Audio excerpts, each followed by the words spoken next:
She was a famous novelist, known for her thrilling and mysterious stories. But one day, a wicked family plotted to harm her.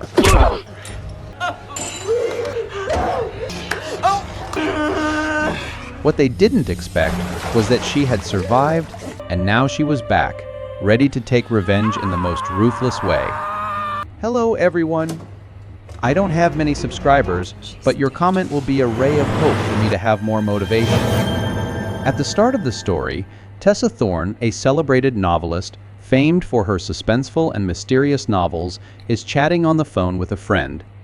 She has a fan meet and greet at the library later today, a significant event she must get ready for quickly.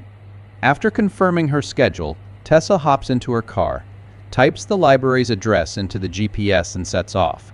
The road is long and winding, but she remains focused, determined to make a strong impression at the event. At last, Tessa arrived.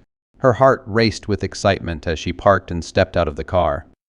Waiting to greet her with a warm, radiant smile was Ramona, the gracious and welcoming owner of the library. Ramona approached with open arms, embodying the spirit of community that defined this special event. She had personally invited Tessa to share her journey and insights with the eager audience gathered inside. As Tessa took a deep breath, a wave of excitement and heartfelt gratitude washed over her. As Tessa stepped through the library doors, the atmosphere instantly came to life. Smiles spread across familiar faces as her readers recognized her arrival. Standing before them, poised to speak, Tessa felt enveloped in a wave of warmth, support, and admiration. These weren't just fans. They were people whose lives had been moved by the stories she'd written. Their love for her work wasn't just encouraging, it was the spark that kept her passion burning, making her creative journey feel more purposeful and deeply rewarding. In that moment, Tessa knew she was exactly where she belonged, sharing her thoughts with people who truly valued them. As the event wrapped up and she prepared to leave, Ramona approached with a warm smile and offered a helpful shortcut to get home faster. Grateful for the tip, which could save nearly an hour, Tessa felt a wave of relief. She slid into her car, entered the new route into her GPS, and set off, eager for the journey ahead. As Tessa drove, a sense of relief and excitement built. She'd soon be home after a long, tiring day. But suddenly, a stray piece of wood shot up and wedged beneath her tire, forcing her to slam on the brakes. When she stepped out to check the damage, her heart sank. The tire was completely flat. Looking around, she realized she was stranded at a dilapidated gas station that looked like it had been abandoned for years. There wasn't a single soul in sight, just the empty road stretching into the distance, leaving her acutely aware of how alone and vulnerable she truly was. Tessa faced a tough challenge, changing a flat tire alone on a deserted highway with little hope of another vehicle passing by. She stood at the roadside, clinging to hope. When a bus appeared, she waved desperately, but it sped past without slowing. Disheartened, she spotted another car in the distance. Taking a deep breath, she signaled again. This time, luck was with her. The car slowed and stopped right in front of her. Tessa rushed to the driver, asking for help. He agreed with a smile and introduced himself as Lester. As he worked on the tire, she felt a wave of relief. She'd be on her way soon. But then, a chill ran down her spine. Her eyes caught a glimpse of the back of Lester's truck, wooden planks with nails, just like the one that punctured her tire. Her relief turned to dread. Lester was watching her, but the warmth in his eyes was gone, replaced by the cold, calculating stare of a predator. As Lester worked on the tire, his friendly demeanor faded, replaced by something darker. He seemed to realize she was completely alone, and his intentions were anything but innocent. Before Tessa could react, he lunged, striking her with a brutal punch that knocked her unconscious. When she came to, she was crammed inside his speeding vehicle. Then the true horror began. Lester was attacking her in the most savage way imaginable. Tessa screamed and pleaded, but Lester's cruelty was relentless. Pain and despair overwhelmed her, pulling her into unconsciousness. When her body went limp, He hoisted her over his shoulder without a trace of emotion and carried her deep into the eerie forest, far from anyone who could hear her cries. With chilling indifference, he threw her to the ground. Tessa lay still, lifeless and hollow, like a discarded doll. Lester dragged Tessa's limp body through the dead leaves, taking her to an even more remote and isolated spot. He tossed her aside like trash and vanished into the darkness. Eventually, Tessa began to stir. She tried to stand, but her legs gave out, dropping her onto the cold ground. As she turned her head, a chilling sight met her eyes, lifeless bodies scattered nearby, their vacant stares fixed on nothing. They were Lester's past victims. Like her, they had once fought to survive, but unlike Tessa, they never got the chance. A new fire sparked within her. She refused to become another victim. She had to escape. Drawing on every last bit of strength, Tessa rose to her feet. Her legs shook, but she kept moving. Each shaky step wasn't just an attempt to flee. It was a testament to her will to survive. She pushed forward, knowing danger still lurked in the shadows. Every step was a struggle, but she knew one thing. If she stopped now, she'd never escape this nightmare. When she saw a car approaching, Tessa spun around, heart racing. Panic surged through her, and instinct kicked in. She darted into the shadows, desperate to stay hidden. Any trust she once had in strangers was gone, destroyed by the nightmare she'd just lived through. She couldn't risk calling for help. After a long, exhausting trek, she finally came upon a small store. As she stumbled inside, a faint sense of safety washed over her for the first time since it all began. Tessa hurriedly grabbed her phone, hands shaking as she dialed her friend's number, desperate for a familiar voice. But no one answered. Disheartened yet determined, she pressed on, each step heavier than the last.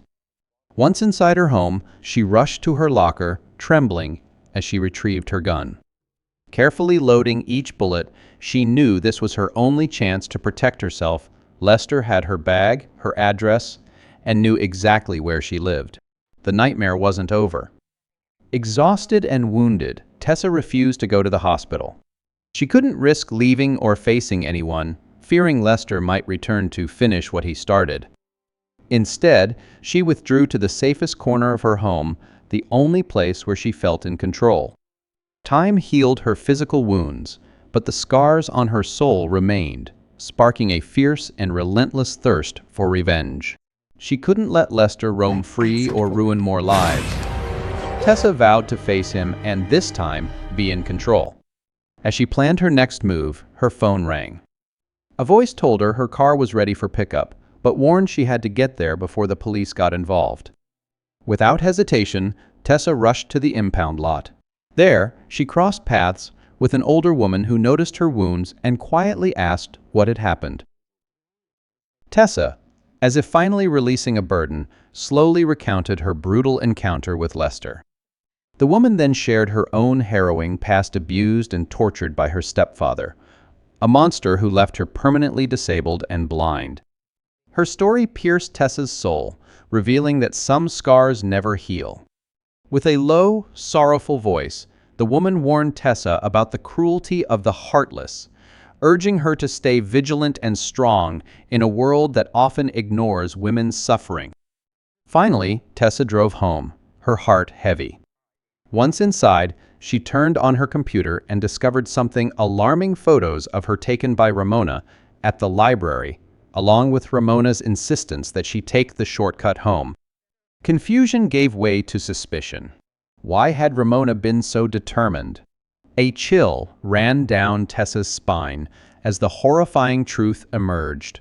Ramona had set her up, deliberately guiding her into Lester's trap. The bitter truth emerged: Lester was Ramona's son. Not only had Ramona set Tessa up, but she'd also emailed Lester photos of her, enabling the attack. Clutching her gun, Tessa stormed to Ramona's house, driven by one goal: revenge. When the door opened, Ramona froze, eyes wide with terror. Tessa was alive, and pointing a gun right at her. Ramona fell to her knees, trembling and begging for mercy, tears streaming down her face as she pleaded innocence. But under Tessa's cold, unwavering stare, her cries fell silent. With her heart hardened, Tessa showed no sympathy. As she raised the gun, Ramona lunged, trying to wrestle it away. They fought fiercely, but Tessa's will to survive won. She regained control and pulled the trigger. Ramona collapsed, meeting the cruel fate she had planned for Tessa. Tessa wiped blood from her face, hands shaking as her eyes landed on a photo of Lester and his younger brother. She noticed Lester's bandaged hand and tense expression as he drove away. Gripping her gun, she chased him to a remote area. Jumping from her car, she searched but found no sign of him. Just then, a truck appeared in the distance. Instinctively, she ducked into hiding, convinced Lester was behind the wheel. The truck stopped, and Tessa emerged from the shadows, finger on the trigger. She fired without hesitation, the bullet striking the man's head. But as he fell, her heart sank. It wasn't Lester. It was his brother from the photo. Overcome with grief, Tessa collapsed beside the lifeless body, tears streaming down her face.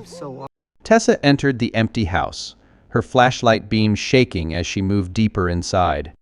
When the light revealed a chilling wall of photographs showing Lester and his brother assaulting and killing young women, her heart froze.